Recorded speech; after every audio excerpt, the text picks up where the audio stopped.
Bạn có bao giờ thắc mắc tại sao người xấu dường như thường gặp điều may mắn tốt lành, còn người tốt thường phải đối mặt với những khó khăn khủng khiếp?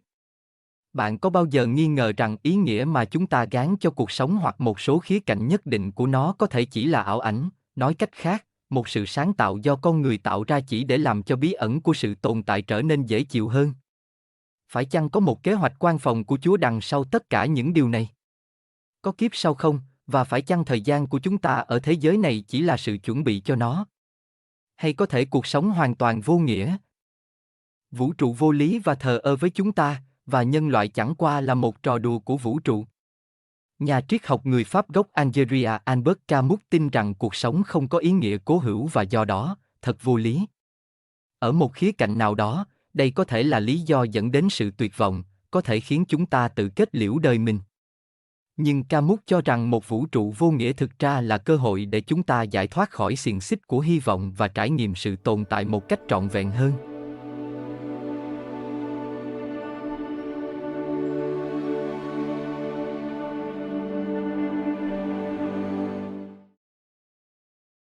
Triết gia người Đan Mạch Kai F.K. khao khát một mục đích mà ông có thể sống và chết vì nó. Ngoài ra, ông ấy còn phải vật lộn với thực tế là rất nhiều sự tồn tại không thể được giải thích một cách hợp lý, và do đó, chúng ta phải tìm ra thứ gì đó bên ngoài bản thân để bám vào, điều gì đó mang lại cho chúng ta sự rõ ràng và hướng dẫn khi đối mặt với những điều chưa biết. Ông ấy nhận thấy rằng tôn giáo là câu trả lời và chúng ta nên có niềm tin nhảy vọt, bằng cách coi mục đích cao cả hơn này là ý nghĩa cuối cùng của cuộc sống. Mặc dù không có bằng chứng chắc chắn nào về giá trị của nó.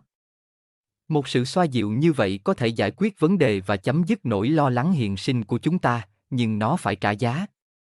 Sự tự sát về mặt triết học là điều mà Albert Camus gọi là giải pháp của đức tin. Camus có cách tiếp cận hoàn toàn khác đối với tính không chắc chắn của sự tồn tại. Ông thừa nhận rằng lý trí có giới hạn của nó và những gì vượt quá tầm hiểu biết của chúng ta thực sự là không thể hiểu được. Hơn nữa, ông tin rằng cuộc sống là vô nghĩa và tất cả các dạng ý nghĩa mà chúng ta gán cho nó đều không gì khác hơn là do tâm trí con người tạo ra. Không có bằng chứng nào cho thấy vũ trụ có ý nghĩa. Và nếu có, đơn giản là chúng ta không biết điều đó khi chúng ta nói.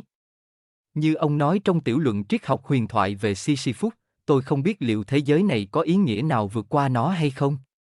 Nhưng tôi biết rằng tôi không biết ý nghĩa đó và rằng bây giờ tôi không thể biết được điều đó. Ý nghĩa bên ngoài tình trạng của tôi có thể có ý nghĩa gì đối với tôi?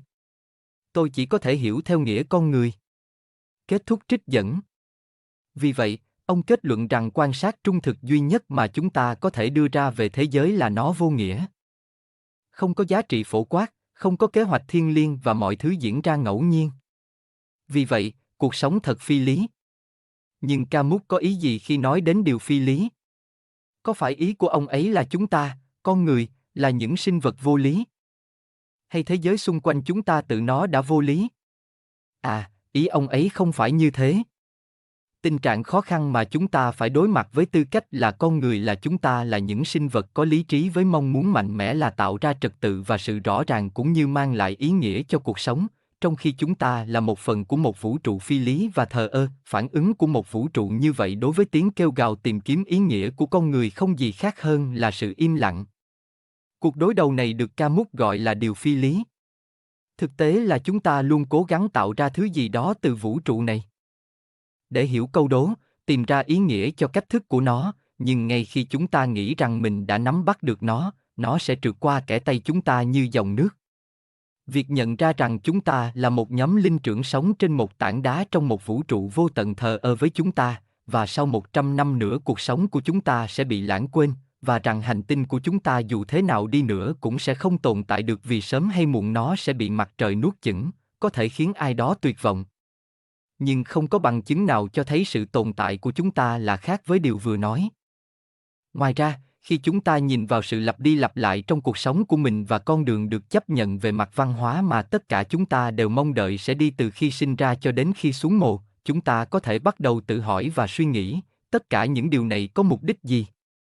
Đây là lúc người ta nhận thức được sự vô lý của tất cả những điều đó, như Camus đã nói và tôi trích dẫn: thức dậy, đi xe điện, 8 giờ ở văn phòng hoặc nhà máy, bữa ăn, đi xe điện, 8 giờ làm việc, bữa ăn, giấc ngủ và thứ hai, thứ ba, thứ tư, thứ năm, thứ sáu và thứ bảy theo cùng một nhịp điệu, hầu hết mọi người đều dễ dàng đi theo con đường này.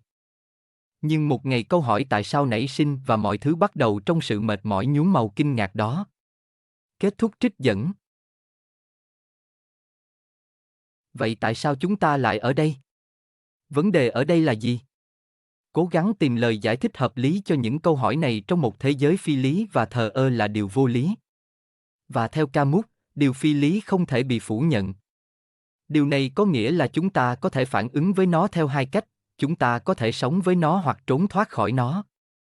Nhiều người thông minh đã khai thác xu hướng khao khát ý nghĩa này của con người, bằng cách tạo ra những câu trả lời có sẵn để thỏa mãn bất kỳ câu hỏi triết học và hiện sinh nào và sử dụng chúng làm công cụ để kiểm soát. Những điều này có thể đến dưới hình thức tôn giáo, nhưng cũng có những thứ thay thế thế tục, gán ý nghĩa cho sự tồn tại. Ví dụ, niềm tin của Đức Quốc xã vào một chủng tộc thống trị có số mệnh thống trị tất cả các chủng tộc khác, hoặc sự thiêng liêng hóa bản sắc dân tộc, khiến hành động phục vụ đất nước của một người trở thành mối quan tâm hàng đầu. Hoặc niềm tin vào nghiệp, không phải lúc nào cũng có giá trị, khi chúng ta thấy nhiều người xấu thoát khỏi việc làm của mình và sống hạnh phúc, còn nhiều người tốt phải đối mặt với bất hạnh. Vấn đề với tất cả những cách tiếp cận này là chúng ta gạt lý trí sang một bên và chọn tin vào những điều thiếu bằng chứng và giải thích hợp lý hoặc thậm chí đi ngược lại với trải nghiệm của chính chúng ta.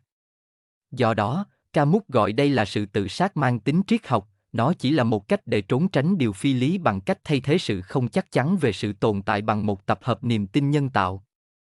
Một cách tiếp cận trực tiếp hơn để thoát khỏi điều phi lý là hành động tự sát về mặt thể xác, theo Camus. Đây là vấn đề triết học thực sự nghiêm trọng. Nhưng vấn đề với cách tiếp cận này là về cơ bản chúng ta không thể khuất phục trước điều phi lý, thừa nhận rằng việc đối đầu với sự vô nghĩa và trải nghiệm vô vọng là quá sức đối với chúng ta. Bây giờ, để không rơi vào một trong những cái bẫy này và sống cuộc sống bất chấp sự vô lý của nó, chúng ta phải tự hỏi mình câu hỏi sau: cuộc sống vô vọng trong một vũ trụ không có ý nghĩa siêu việt có nhất thiết phải là sai không? Theo Camus thì không phải vậy.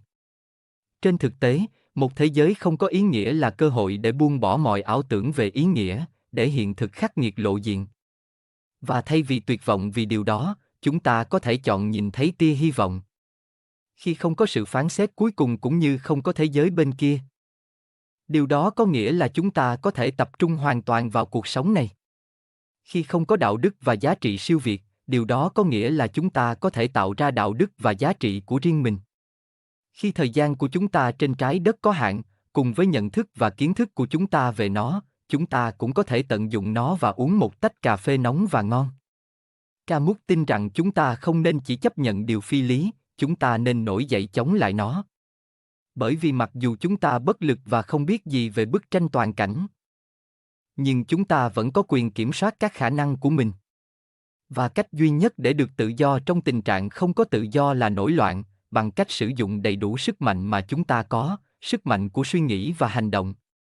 Theo Camus, người hùng phi lý sống hết mình khi đối mặt với điều phi lý. Bất chấp lời mời gọi từ cái chết, anh ta sẽ không tự kết liễu cuộc đời mình, bất kể đó là triết học hay thể chất.